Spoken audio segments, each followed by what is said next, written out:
Solvation தொலைக்காட்சி நேயர்களுக்கு வணக்கம். வேதம் பேசும் காலங்கள் என்ற இந்த நிகழ்ச்சிக்கு உங்களை வரவேற்கிறோம்.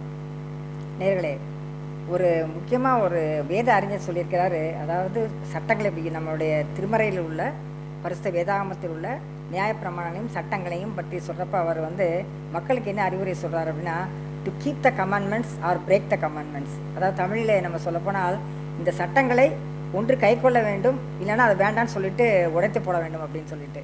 அதாவது நமக்கு எல்லாருக்குமே தெரியும், மோசே முதல்ல இறங்கி அந்த 2 கற்பலைகளை எடுத்துக்கொண்டு வர்றப்ப அந்த எல்லாரும் அந்த பொன்கண்டு புற்றியை செஞ்சிருக்க இது விதத்தை பார்த்த உடனே அவர் கோபத்தில் கற்பலைகளை உடைத்து போட்டார் என்று.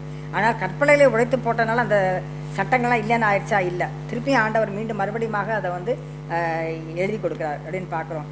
அதே போல் நாம் ஒவ்வொருவருமே நம்மளால் கடைப்பிடிக்க முடியவில்லை என்று சொல்லிவிட்டு நம்ம அதை தவிர்த்து போட்டாலும் கூட சட்டங்கள், ஆண்டவர் ஏற்றின சட்டங்கள் உலகில் இருக்கத்தான் செய்கிறது. நம்ம அதை பற்றி தொடர்ந்து நம்ம பார்த்து கொண்டிருக்கிறோம். நம்மோடு பேசுவதற்காக திரு வெங்கடேசன் வந்திருக்கிறார். வாங்க, அவரை சந்திக்கலாம். நிகழ்ச்சியோடு இணைந்திருங்கள். வணக்கங்க.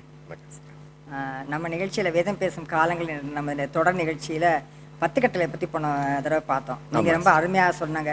அரணை நேசி முதல் 4 கட்டளைகள், பிறனை நேசி பின்னாடி வர கட்டளைகள் என்று. அந்த வகையில் பார்க்க போனால் முதல்ல உள்ள 4 கட்டளையும் ஆண்டவனுக்கும் நமக்கும் உள்ள உறவையும், அதுக்கப்புறம் பெற்றோரை எப்படி கனப்படுத்த வேண்டும், அதுக்கப்புறம் வர்ற 3 சட்டங்கள் மனிதனுக்கு மனிதன் உள்ள உறவை குறிக்கிறது. அதுக்கப்புறம் ஆண்டவர் எப்படி அவருடைய நீதியை நிலைநிறுத்துவதற்காக பொய்ச்சாட்சி சொல்லாதிருப்பாய் அந்த ஒரு கட்டளை. அதுக்கப்புறம் கடைசியாக இருதயத்தையும் மனசையும் சம்மந்தப்படுத்தி ஒரு கட்டளை இருக்குது நமக்கு, பிறனுக்குள்ள யாதொன்று இச்சா இருப்பார். இந்த கட்டளைலாம் 10 கட்டளையும் நம்ம முடிச்சிட்டோம். ஆனால் இதை தவிர இன்னும் நிறைய சின்ன சின்ன கட்டளைலாம் ஆண்டவர் கொடுத்துருக்கிறாரு. அதுவும் வேதாகமத்தில் எழுதப்பட்டிருக்கிறது. குறிப்பாக நம்ம யாத்திராகமத்திலேருந்து டியூட்டரானி வரைக்கும், நம்ம உபாகம் வரைக்கும் பார்த்தோம்னா நிறைய சின்ன சின்ன கட்டளை இருக்குது. சின்ன சின்ன கட்டளைகளாக இருந்தாலும் கூட ரொம்ப அதிகமாக முக்கியத்துவம் வாய்ந்த கட்டளையாக இருக்குண்டா இல்லையா? கண்டிப்பாக சிஸ்டர். அதாவது உதாரணத்துக்கு நீங்கள் சொன்னது போல் பார்த்தீங்கன்னா, பல சட்டங்கள் வேதாகமத்தில் கொடுக்கப்பட்டிருக்கு. பல கட்டளைகளாக அது சட்டங்களாக இருக்கிறத நம்ம பார்க்குறோம்.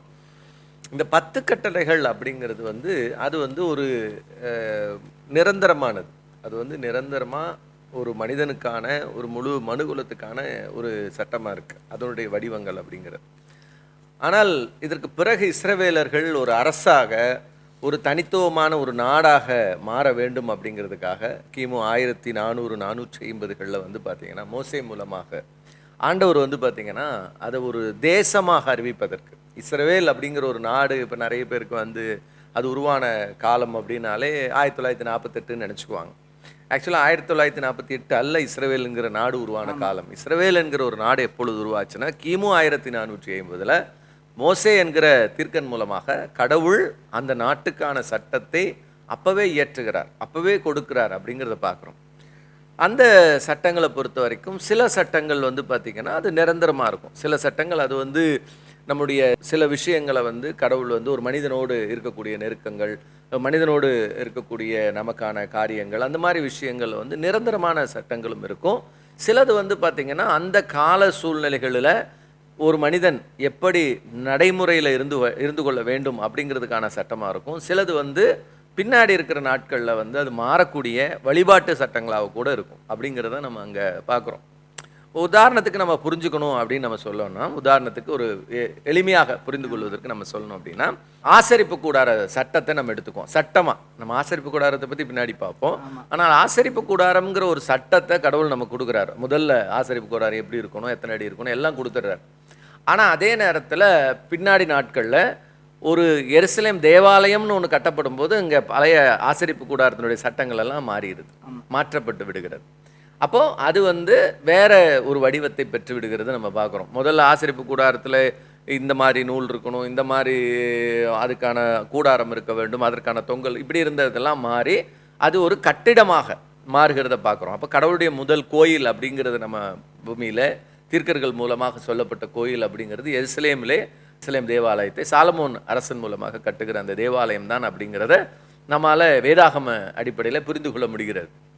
இப்போ என்னென்னா அந்த சட்டங்கள் சில மாற்றங்களுக்கு உட்படுகிறது அப்படிங்கிறத நம்ம பார்க்குறோம். அது மாதிரி நிறைய சட்டங்களை நம்மளால் சொல்ல முடியும். அதாவது இப்போ உதாரணத்துக்கு அந்த காலத்தில் மண் வீடுகள் சம்மந்தப்பட்டு சில சட்டங்கள் இருக்கும். அது காங்கிரீட் வீடுகளுக்கோ பிற்காலத்தில் இருக்கக்கூடிய நவீன ரக வீடுகளுக்கோ தேவைப்படாது அந்த மாதிரி சட்டங்கள். அப்போ அதெல்லாம் மாற்றப்படுது. அதெல்லாம் வந்து பிற்காலத்தில் மாறுதல் அடையக்கூடியது. அப்போ இது மாறணும், அதுதான் வந்து உண்மையானது. ஏன்னா மனிதனுடைய அந்த பழக்க வழக்கங்கள், அவனுடைய காரியங்கள் மாறும்போது சில நேரங்களில் அந்த சட்டங்கள் எல்லாம் மாறணும். ஆனால் சில சட்டங்கள் மாற்றவே முடியாதவைகள். இப்போ உதாரணத்துக்கு அந்த 10 கட்டில் இருக்கிற சில கட்டில் நம்ம எடுத்துக்கோங்க. கொலை செய்யாதிருப்பாயாகனா கொலை செய்யாதிருப்பாயாக தான். அதில் வந்து அந்த காலத்தில் கொலை செய்யாமல் இருக்கணும், இந்த காலத்தில் கொலை செய்யலாம் அப்படிங்கிறது கிடையாது. அதே மாதிரி விபச்சாரம் செய்யாதிருப்பாயாக அப்படின்னு சொன்னால் அந்த காலத்தில் செய்யாமல் இருக்கணும், இந்த காலத்தில் இப்படியெல்லாம் எதுவுமே கிடையாது. அதுக்கு வந்து அது வந்து ஒரே நேரடி பொருளாக தான் அங்கே நம்ம பார்க்க முடிகிறது. அப்போ இந்த மாதிரி சில சட்டங்கள் வந்து பார்த்திங்கன்னா இது மட்டும் இல்லாமல் ஏறக்குறைய 600க்கும் மேற்பட்ட சிறு சட்டங்கள் நம்ம வேதாகமத்தில் இருக்கிறது. இது எதுக்குன்னா ஒரு அரசு, ஒரு அனுதினமும் ஒரு அரசு அல்லது ஒரு மக்களினம் எப்படி நடைமுறையில் அன்றைக்கு, அதுவும் இல்லாமல் அவர்கள் பாலைவனத்தில் வனாந்திரங்களிலே அவர்கள் வாழ்ந்து கொண்டிருந்த ஒரு மக்களிட கூட்டங்கள் பிற்காலத்தில் அவர்கள் ஒரு அரசாங்கமாக மாறுவதற்கும் ஒரு காரணமாக இருக்கக்கூடிய ஒரு கூட்டத்தை வந்து கடவுள் வழிநடத்துவதற்கு சில குட்டி குட்டி சட்டங்களை அங்கே கொடுக்குறார். அதில் ரொம்ப ஆச்சரியமான சில விஷயங்களை நம்ம அதில் பார்க்க வேண்டியிருக்கு. என்னென்னா, ரொம்ப முக்கியமாக அதற்கு முன்னாடி அந்த நாட்களில், அந்த காலங்களுக்கும் முன்னாடியே இந்த அரசு சட்டங்கள் எல்லாம் இருந்தது அப்படின்னு பார்த்தா பல நாடுகளுக்கு அல்லது பல மக்கள் இனக்குழுக்களுக்கு பல சட்டங்கள் நடைமுறையில் இருந்தது. இப்போ உதாரணத்துக்கு எடுத்துட்டிங்கன்னா ஹமுராபியின் சட்டங்கள் அப்படின்னு நம்ம பார்க்குறோம். அப்புறம் எஷ்ணுன்னா அப்படிங்கிற சட்டங்கள், ஹீத்தியர், அந்த ஏத்தியர் நம்ம பைபிளில் படிக்கிறோம். இந்த ஹீத்தியருடைய சட்டங்கள் எல்லாம் வந்து பார்த்திங்கன்னா அந்த காலத்திலேயே வேதாகம அந்த மோசையின் மூலமாக வருகிற சட்டங்களுக்கு முன்பாகவே இப்படிப்பட்ட இனக்குழுக்கள் அல்லது மக்கள் இனங்கள் வந்து பார்த்திங்கன்னா அவர்களுக்குன்னு சில அரசு சட்டங்களை இவர்கள் வைத்திருந்திருக்காங்க. அந்த ஹம்ராபி சட்டங்களை விட ஏத்தியர் சட்டங்கள் வந்து ரொம்ப பிரமாதமாக டிஃப்ரெண்டாக இருக்குது அப்படிங்கிற நம்ம உதாரணத்துக்கு கிமு 2100 சுமேரிய நாகரிகம் அப்படின்னு நம்ம பார்க்குறோம். இது வந்து உலகினுடைய மிக பழமையான அந்த நாகரிகமாகவும், அது மட்டும் இல்லாமல் அங்கே மிக பழமையான சட்டங்களும் அங்கே கிடைக்குது நமக்கு. இந்த சட்டத்துக்கு வந்து ஊர் நம்னு சட்டம் அப்படின்னு நம்ம பார்க்குறோம். கோட் ஆஃப் ஊர் நம்னு அப்படிங்கிறது தான் அந்த சட்டத்தோட பேர். அதுக்கப்புறம் வந்து பார்த்திங்கன்னா கிட்டத்தட்ட அந்த இசின் நாகரிகம் அப்படின்னு சொல்லப்படுது. இது வந்து கிமு 1930 இந்த நாகரிகத்தினுடைய காலம். இது வந்து இஸ்தார் சட்டங்கள் அப்படின்னு சொல்லி ஒரு லிபிட் இஸ்தார் கோர் அப்படின்னு நம்ம சொல்கிறோம். இதுக்கப்புறம் வந்து பார்த்திங்கன்னா கிமு 1800 வந்து ஒரு சட்டம் இருக்கிறது. பாபிலோனுடைய அந்த காலத்துக்கும் முந்தைய சட்டம். இதுதான் எஷ்ணுன்னா சட்டம் அப்படின்னு சொல்லப்படுது. அதாவது லா ஆஃப் எஷ்ணுன்னா அப்படிங்கிறது தான் அதனுடைய பெயர். அதே மாதிரி கிமு 1750 இது வந்து பாபிலோனிய பேரரசு, எமோரிய பாபிலோனிய பேரரசு, இவங்களோட ஹமுராபியின் சட்டங்கள், கோட் ஆஃப் ஹமுராபி. அப்போ அதே மாதிரி ஹீத்தியர்களுடைய, ஹீத்தியஸ் அப்படின்னு சொல்லி ஏத்தியர்கள் நம்ம சொல்கிறோம். கிமு 1650 1500 வரைக்கும் அனடோலியா அப்படின்னு நம்ம சொல்கிறோம். அதாவது தற்காலைய துருக்கியை சேர்ந்த பகுதி தான் அனடோலியா அப்படிங்கிற அந்த காலத்தினுடையது. இங்கே ஹேத்தியர்கள் வாழ்ந்த பகுதி. இவர்களுக்கு ஒரு சட்டம் இருக்கிறது. அப்போ இத்தனை சட்டங்கள் நம்ம வேதாகம சட்டத்துக்கும் முந்தைய சட்டங்களாக காணப்படுகிறது. குறிப்பாக 1450 வாக்கில் வந்து நம்ம யாத்ராகமத்தினுடைய சட்டங்கள், அதாவது இது கவனன்ட், இது வந்து கடவுள் வந்து உடன்படிக்கை அப்படின்னு நம்ம கொடுக்குறாரு. இதுதான் இந்த வரலாறுகள், அதாவது வேதாகம காலத்துக்கு முந்தைய சட்டங்களுடைய வரலாறுகளை நம்ம இப்படி தான் நம்ம பார்க்குறோம். இப்போது இந்த சட்டங்களோட நாம் வேதாகம சட்டங்களை ஒப்பிடும்போது தான் எப்படி இந்த வேதாகம சட்டம் அதிலிருந்து எப்படி மாறுபடுகிறது.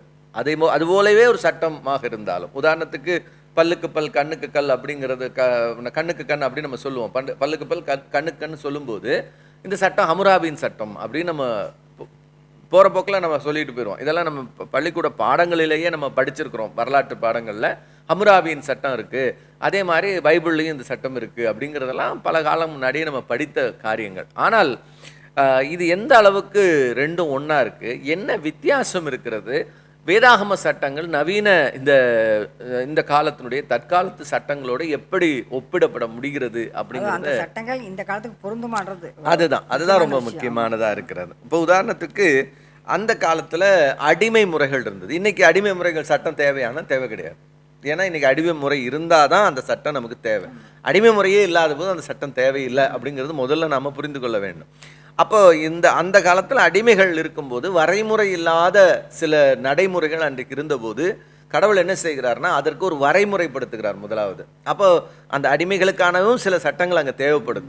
ஒரே நாள்லையே வந்து அடிமைகளே கிடையாது அப்படின்னு சொன்னால், ஒருவேளை இஸ்ரவேலர்கள் வந்து தங்களுடைய அடிமைகளை விடுதலை செய்யவோ அல்லது அடிமைகளே வேண்டான்னு சொல்லவோ சேர்ந்தா பக்கத்து இனக்குழுக்களோடு அவர்களுக்கு சமாதானமாகவோ அல்லது வெற்றி பெறவோ முடியாத ஒரு சூழ்நிலை கூட அன்றைக்கி ஏற்பட்டிருக்கும். ஏன்னா பல 100 அடிமைகளை அவங்க வச்சுருந்துருப்பாங்க. ஒரே நாளில் அந்த அடிமைகளை விடுதலை செய்ய முடியும். இப்படி பல பிரச்சனைகள் அவங்களுக்கு இருந்தது. அப்போது அந்த காலத்துக்கு தேவையான சில சட்டங்களையும் கடவுள் அங்கே கொடுக்குறார். அப்போ அந்த மாதிரி சட்டங்களில் தான் ஒரு முக்கியமான சட்டம் என்ன அப்படின்னா, யாத்ராகம புஸ்தகத்தில் நம்ம படிக்கிறோம் 22:2 பார்க்குறோம்.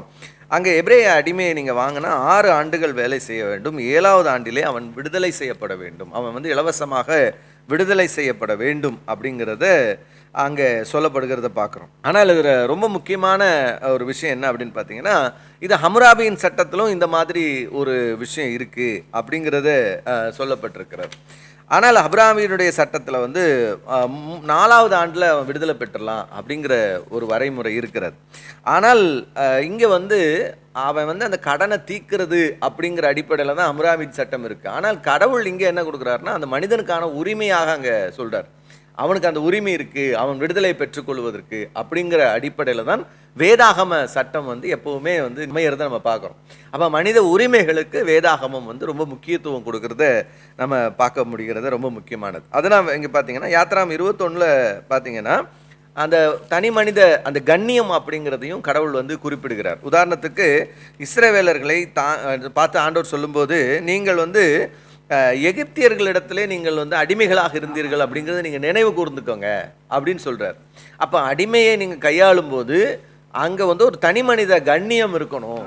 நீங்கள் வந்து உங்கள் நினைச்ச மாதிரி அடிமைகளை நீங்கள் கையாண்ட முடியாது அப்படிங்கிறத அங்கே கடவுள் வந்து உறுதிப்படுத்துகிறத பார்க்க. அந்நியனுக்கு சொல்றப்ப கூட ஆண்டவர் ஞாபகப்படுத்துறாரு, நீனும் அந்நியனாக அங்கே தங்கி இருந்த அப்படின்ற. அதுதான் அப்போ அந்த நபர்களுக்கான கண்ணியத்தை தான் கடவுள் இங்கே குறிப்பிடுறார். அவங்களுக்கான ஒருவேளை அவங்க பணத்துக்கான முக்கியத்துவம், அவர் 4 வருஷமோ 5 வருஷமோ வேலை செஞ்சு பணத்தை கழிச்சிட்டு போகிறது அப்படிங்கிறது அல்ல. அந்த மனிதர்களுக்கான கண்ணியம் இருக்கிறது, அந்த தனி மனிதனுக்கு ஒரு உரிமை இருக்கிறது. அதை வந்து நீங்கள் என்ன செஞ்சிட முடியாது, பறிச்சிட முடியாது அப்படிங்கிறத தான் வந்து கடவுள் இங்கே முக்கியப்படுத்துறது நம்ம பார்க்குறோம். அதே மாதிரி உதாரணத்துக்கு ஒரு எஜமான் வந்து ஒரு அடிமையினுடைய கண்ணையோ அல்லது பல்லையோ சேதப்படுத்தினால் வேதம் அழகாக என்ன சொல்லுது அப்படின்னு பார்த்தீங்கன்னா, அவனை வந்து உடனடியாக நீ விடுதலை செஞ்சிடணும். அவனுக்கு ஏதாவது ஒரு கெட்டது நடந்துடுச்சு, அவனோட உடலில் ஏதாவது நீ பண்ணிட்டீன்னா அவனை நீ இம்மீடியட்டாக நீ வந்து விடுதலை செஞ்சிடணும் அப்படின்னு சொல்லுது. ஆனால் அதுக்கு முந்தைய சட்டங்கள், அம்ராபின் சட்டமோ அந்த மாதிரி சட்டங்களை பார்க்கும்போது ஒரு அடிமைங்கிறவன் எஜமானுடைய ஒரு சொத்து, ஒரு ப்ராப்பர்ட்டி. என் ப்ராப்பர்ட்டியை நான் என்ன வேணும் பண்ணலாம். அதுதான் வந்து பொதுவாக அந்த நாட்களில் நடைமுறையில் இருந்த சட்டங்கள். ஆனால் வேதாகம் என்ன சொல்லுது, இல்லை இல்லை, ஒரு மனிதனை நீ வந்து அவனுடைய உடல் பாதுகாப்பு, அவனுக்கு உடலுக்கான பாதுகாப்பு, அதை நீ காயப்படுத்தி விட்டால் அல்லது அவனை வந்து நீ வந்து இது பண்ணிட்டீங்க அப்படின்னா அவனுக்கான உரிமை இருக்குது, அவன் உடல் மேலே அவனுக்கு உரிமை இருக்குது, அதுக்கு அவன் விடுதலை அடைவதற்கு அவன் தகுதியானவனாக மாறிவிடுகிறான் அப்படிங்கிறத வேதாகம் தெளிவுபடுத்துகிறது நம்ம பார்க்குறோம். அடுத்தது நம்ம ரொம்ப முக்கியமாக பார்க்க வேண்டியது அப்படி என்னன்னு பார்த்தீங்கன்னா, குற்றவியல் சட்டங்கள். இந்த மரண தண்டனை விதிக்கக்கூடிய குற்றவியல் சட்டங்களை நம்ம பார்க்குறோம். யாத்ராகமம் 21:12 படிக்கும்போது, ஒரு மற்றவனை அடித்து அவன் இறந்தால் அவன் மரண தண்டனை, அவனுக்கான தண்டனை வந்து வருது.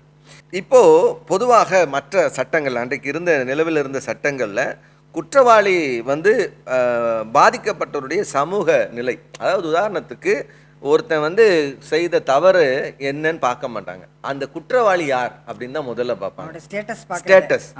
இது வந்து முந்தைய சட்டங்கள்ல இருந்த ஒரு பெரிய குறை. அவன் செய்த குற்றம் என்ன அப்படின்னு பார்க்கறத விட அவன் அந்த குற்றவாளி யாரு, அவன் வந்து அரசனா அல்லது உயர்ந்த பொறுப்பில் இருக்கிறவனா அல்லது அவன் ஒரு வியாபாரியா அல்லது அவன் ஒரு குடியானவனா, இப்படி பார்த்துத்தான் அவர்களுக்கான குற்றவியல் சட்டங்கள் நியமிக்கப்பட்டிருந்தது.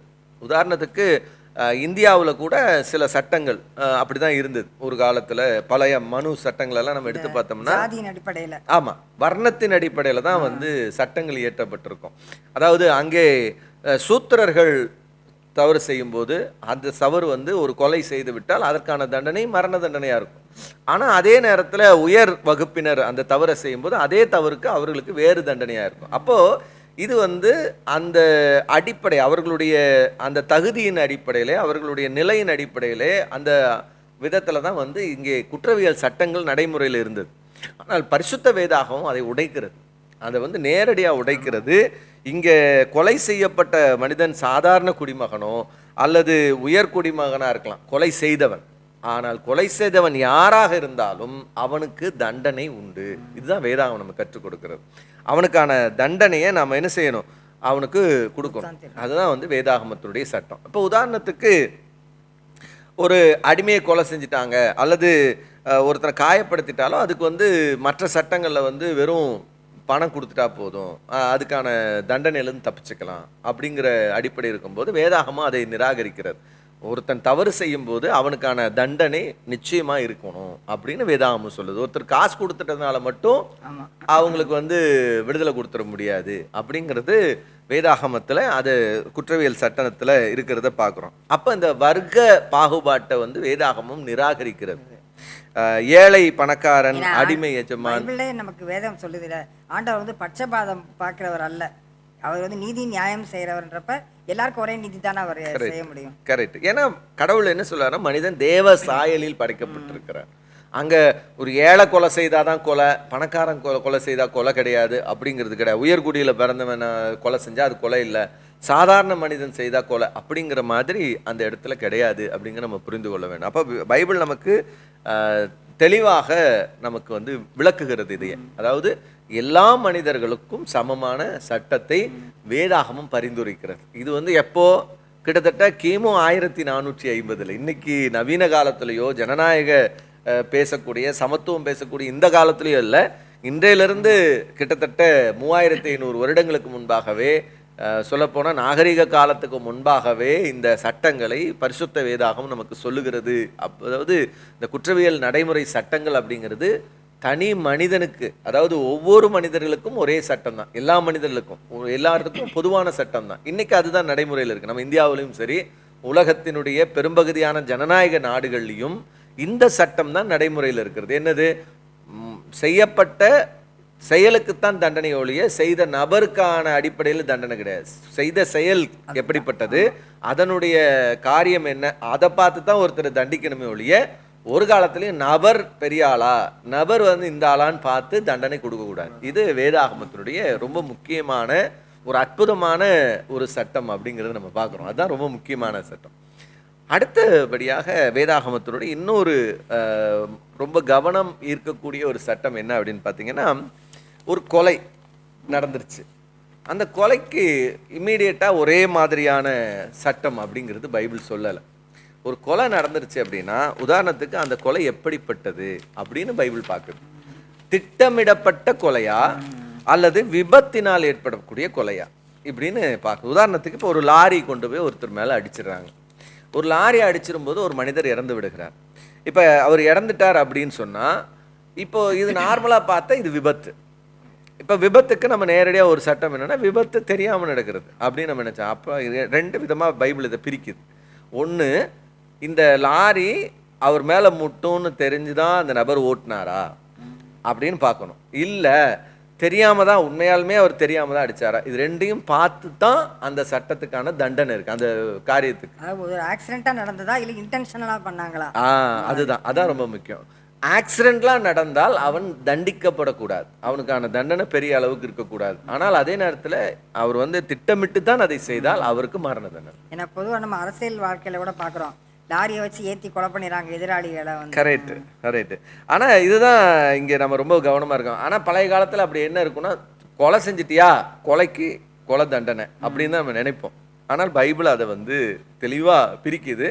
தற்செயலாக நடந்த கொலை வேற, திட்டமிட்டு நடைபெற்ற கொலை வேற. அதை பிரிச்சுட்டு தற்செயலாக நடந்த கொலைக்கு அதுக்கான பரிகாரத்தையும் பைபிள் சொல்லுது. ஒருத்தன் தற்செயலாக செஞ்சிட்டான் அப்படின்னா அதை வந்து அவனுக்கான இடத்தை ஆயத்தப்படுத்தி அவனை தனிமைப்படுத்துகிறது. அவன் அதுக்கான நேரம் கொடுத்து அவன் செஞ்சதெல்லாம் உணர்ந்து பார்க்கக்கூடிய இடத்த அவனுக்கு கொடுக்குது. ஆனால் அதே நேரத்தில் திட்டமிட்டு செய்தவனுக்கு இமீடியட்டாக அவனை கொலை செய்ய வேண்டும் அப்படிங்கிற சட்டத்தை வேதம் வரை. பழைய காலத்தில் உங்களுக்கு பார்த்தீங்கன்னா அடைக்கல பட்டணம்னே இருக்கும். இஸ்ரவேல் தேசங்களில் வந்து பார்த்தீங்கன்னா ஆங்காங்கே அந்த கோத்திரங்களுக்கு நடு பகுதிகளில் வந்து பார்த்தீங்கன்னா அடைக்கல பட்டணங்களை வச்சுருப்பாங்க. பலிபீடத்தின் கொம்புகளை போய் பிடிப்பாங்க. தெரியாமல் செஞ்சுட்டேன் அப்படின்னா பலிபீடத்தின் கொம்பை பிடிச்சு தன்னை மன்னிப்புக்குள்ளே உட்படுத்த முடியும் அப்படிங்கிறத பார்க்குறோம். அதே மாதிரி அந்த அடைக்கல பட்டணத்துக்கு போகும்போது அங்கே ஆசாரியர்கள் அவங்களுக்கு வந்து அந்த அடைக்கலத்தை கொடுத்து அவங்களுடைய உண்மையாலுமே அவன் தெரியாமல் தான் செஞ்சான் அப்படிங்கிற உறுதிப்படுத்துவாங்க. அப்போ இது மாதிரி ரொம்ப நேர்த்தி இது இன்றைக்கும் இருக்குது. ஒரு நல்ல ப்ராக்டிஸ் தான் நினைக்கிறேன். இப்போ நம்ம ரோட்டில் பார்க்குறோம் பார்த்தீங்களா, தெரியாமல் ஆக்சிடென்ட் ஆகி ஒரு பையனே அடிச்சிட்டான்னு வச்சுக்கோங்க, சுற்றி இருக்க எல்லாம் போட்டு அந்த டிரைவரை போட்டு கும்மி எடுத்துருவாங்க வந்து ஆமா. பார்த்தீங்கன்னா. ஆனா திட்டமிட்டு செய்யறவன் தப்பிச்சிருவான். ஆமாம். திட்டமிட்டு எத்தனையோ இடங்கள்ல பார்க்குறோம், எத்தனையோ அதிகாரிகளை நம்ம பார்க்குறோம். மணல் கடத்தல் இந்த மாதிரி இருக்கிற இடங்கள்ல எல்லாம் வந்து பார்த்தீங்கன்னா, இந்த சுங்கச்சாவடியில் இருக்கக்கூடிய ஆய்வு நடத்தக்கூடிய அதிகாரிகளை வந்து வாகனம் ஏற்றி கொல்லக்கூடிய காரியங்கள் எல்லாம் நம்ம நிறைய பார்த்துருக்குறோம். ஆனா அதுலெல்லாம் டிரைவர் மாட்டவே மாட்டார், அவன் இறங்கி ஓடிடுவான். ஆனா தெரியாம போய் விபத்துல எதிர்பாராம நடக்கிற விபத்துல தான் சில நேரங்கள்ல இந்த டிரைவர்கள் மாட்டி அவங்க அடிபடுறதெல்லாம் நம்ம பார்த்துருக்கோம். ஆனா பைபிள் அதை நேர்த்தியா பிரிக்குது. இன்னைக்கும் சட்டத்தின் அடிப்படையில நம்ம இந்திய சட்டம் கூட இப்போ ஐபிசி வந்து நமக்கு மாறி இருக்கு. அது வந்து நியாய சங்கீதா அப்படின்னு சொல்லிட்டு பேர் மாற்றியிருக்கிறாங்க. அப்போ அதில் வந்து பார்த்தீங்கன்னா உங்களுக்கு வந்து விபத்து எப்படி நடக்கிறது, ஒரு கொலை எப்படி நடக்கிறது, திட்டமிட்டா அல்லது தவறுதலாகவா. இப்போ தவறுதலாகனா அதுக்கான ஒரு சின்ன தண்டனை கொடுத்தும், அதே நேரத்தில் திட்டமிட்டுனா அதுக்கு ஒரு பெரிய தண்டனையும் வந்து வழங்கப்படுகிறது நம்ம பார்க்குறோம். அப்போ இன்றைக்கு நடைமுறையில் ஜனநாயக நாடுகள் எல்லாமே இந்த சட்டங்கள் நடைமுறையில் இருக்குன்னா இதற்கான ஒரு முதல் புள்ளி எங்கிருந்து வருது, எங்கிருந்து ஆரம்பிக்குது அப்படின்னா பரிசுத்த வேதாகமும் இந்த காரியத்தை குறித்து நமக்கு பதிவு செய்திருக்கிறது அப்படிங்கிறது ரொம்ப ஒரு அற்புதமான ஒரு செய்தி. அப்போ இதுதான் ரொம்ப இங்கே முக்கியம். அப்போ இந்த மாதிரி நிறைய சட்டங்கள், முதல்ல நம்ம நிறைய சட்டங்களை பின்னாடி நம்ம ஒவ்வொன்றையும் பார்ப்போம். ஆனால் வேதாகமும் நமக்கு தெளிவுபடுத்துகிறது ஒரு மக்கள் இனக்கூட்டம். இப்போ உதாரணத்துக்கு இஸ்ரவேல் என்கிற ஒரு நாடு உருவாவதற்கு தேவன் பல சட்டங்களை அவர்களுக்கு கொடுக்குறார். ஒரு நாடு எப்படி இருக்கணும், அவங்கள எப்படி இது பண்ணிக்கணும், அந்த ஜனங்கள் எப்படி இருக்கணும். அதுக்கப்புறமா ஆண்டவர் அதை திரும்பவும் சொல்லும்போது சொல்றாரு, அவர் அரசனா இருக்கும்போது வேற சட்டம், ஒருவேளை அரசர்கள் வரும்போது அந்த சட்டங்கள் மாற்றப்படலாம் அப்படின்னு சொல்றார். சில நேரத்தில் அவன் வந்து உங்க மேல அவன் நிறைய வெயிட் வைப்பான், பலுவா ஏகப்பட்ட பலு ஏற்றுவான் அப்படின்றதையும் சொல்றார். அப்போ நீங்கள் ஜனங்கள் என்ன செய்கிறாங்க பிற்காலத்தில், இல்லை எங்களுக்கு பரவாயில்ல, அப்படி இருந்தாலும் பரவாயில்ல, எனக்கு ஒரு ராஜாவை கொடுங்கன்னு கேட்கும்போது அதுக்கப்புறம் அரசனை கடவுளை அனுமதிக்கிறார். அப்போது மாரல் லாஸ் எல்லாம் வச்சுட்டு நடைமுறை சட்டங்கள் வந்து அரசர்கள் வைத்துக் கொள்வார்கள், அரசர்கள் தான் தீட்டுவாங்க நடைமுறைக்கு என்னென்ன சட்டம் வச்சுக்கணும் அப்படிங்கிறது. ஆனால் கடவுள் அரசனாக இருக்கும்போது ஒரு தனித்துவமான சட்டங்களை கடவுள் வந்து அந்த இனக்குழுக்களுக்கு, அதுவும் குறிப்பாக இஸ்ரவேலுக்கு தேவன் அற்புதமான சட்டங்களை கொடுத்திருக்கிறார். அது இன்றைக்கு வரைக்கும் அது வந்து நடைமுறையில் இருக்கிறது. அதை தான் நான் இப்போ உங்களுக்கு சொல்லுவேன். இன்னைக்கு வரைக்கும் ஒரு ஜனநாயக நாடுகளில், இப்போ எப்படி நம்ம ஜனநாயகம் அப்படிங்கிறத மக்களாட்சி அப்படின்னு சொல்கிறோம், அந்த மக்களாட்சி நாடுகளில் இந்த மாதிரி வேதாகம அடிப்படை சட்டங்கள் இன்றைக்கும் நடைமுறையில் இருக்கிறது அப்படிங்கிறது ரொம்ப முக்கியமானது. அது மட்டும் இல்லாமல் அந்த சட்டங்களை வைத்தான பிற நாடுகளும் வைக்கிறாங்க. நம்மளோட பிரிட்டிஷ்காரங்க தான் நம்மளோட சட்டங்களை ஏற்றுக்க காரணமா இருந்தாங்க. நான் வந்து டென்மார்க்குக்கு ஒரு ட்ரைனிங்காக போயிருந்தப்ப அங்க பாஸ்டர் ஒருத்தவங்க அவங்க சொல்லுவாங்க, திருட்டே கிடையாது அங்கே அதெல்லாம் சொல்லுவாங்க. அப்போ நான் சொல்லுவேன், கோயிலே யாரையும் சர்ச்செல்லாம் மூடி கிடக்கு, யாருமே போகிறது கிடையாது, நீங்கள் தானே பாஸ்டர் சொல்கிறாங்க, அப்புறம் எப்படி இவ்வளோ தூரத்துக்கு மக்கள்லாம் கரெக்டாக நடக்கிறாங்கன்னா அவங்க சொல்கிறாங்க, எங்களுடைய கான்ஸ்டிடியூஷன் பைபிள் அடிப்படையில் எழுதப்பட்டது, அதனால நாங்கள் தெரிஞ்சோ தெரியாமலோ பைபிள் சொல்லத்தான் நாங்கள் நடக்கிறோம் அப்படின்னாங்க. அதுதான் உண்மை. இன்னைக்கு வந்து வேதாகமம் அப்படிப்பட்ட ஒரு அற்புதமான சட்டங்களை அடிப்படையில் நமக்கு ஒரு மனித வாழ்க்கைக்கு, மனிதன் ஒரு தனி மனிதன், அவன் கடவுளுடைய சாயலாக படைக்கப்பட்டவன் அடிப்படையில் அவனுக்கான மனித உரிமைகள், ஹியூமன் ரைட்ஸ் அப்படிங்கிற அந்த அடிப்படை மனித உரிமைகளை கொடுத்திருக்கிறது அப்படிங்கிறத வேதாகம வசனங்கள் மூலமாக நம்ம அறிந்து கொள்ள முடிகிறது. நேர்களே, 10 கட்டளைக்கு அப்புறம் ஆண்டவர் என்னென்ன சட்டங்களை எல்லாம் கொடுத்தார் என்பதை பற்றி நம்ம இப்போ தான் பார்க்க ஆரம்பித்திருக்கிறோம். மிகவும் அருமையாக விளக்கமாக திரு வெங்கடேசன் சொன்னார். நமது ஆண்டவருடைய கட்டளைகளுக்கும் மற்ற அந்த காலத்தில் இருந்த ஹமராபி சட்டங்கள் போன்றவைகளுக்கும் என்ன வித்தியாசம் என்பதை பற்றிலாம் தெளிவாக நமக்கு விளக்கினார். இப்போ தான் நம்ம அந்த சட்டங்களுக்குள் நுழைய ஆரம்பித்திருக்கோம். வருகின்ற நிகழ்ச்சிகளில் விரிவாக நம்ம பேசுவோம். எனவே தொடர்ந்து நிகழ்ச்சியை பாருங்கள். அதுவரையில் எங்களது சால்வேஷன் டிவியோடு நீங்கள் இணைந்திருங்கள். மீண்டும் உங்களை சந்திக்கும் வரை நன்றி, வணக்கம். அது ஒரு நாடாக ஒரு தனி மக்கள் இனத்துக்கு போய் அங்கிருந்து மறுபடியும் முழு மனுவுலத்துக்கு கொண்டு வருகிறது. நம்ம அடிக்கடி கூட சொல்லியிருக்கோம் பல நிகழ்ச்சிகளில், எப்படியாக வந்து பைபிளில் உள்ள தேவன் சொன்ன சட்டங்கள் வந்து வகைப்படுத்தப்பட்டிருக்கு அப்படின்ட்டு. முற்ற பழக்கம் வந்து ஒரு ஆளை கொலை செய்யக்கூடிய அளவுக்கு போகுதுன்னா அந்த மிருகம் வந்து இனி இருந்ததுன்னா பல கொலைகள் நடக்கிறதுக்கு வாய்ப்பு இருக்கு. முதல்ல அந்த மாட்டை முதல்ல கல்லெறிஞ்சிரு,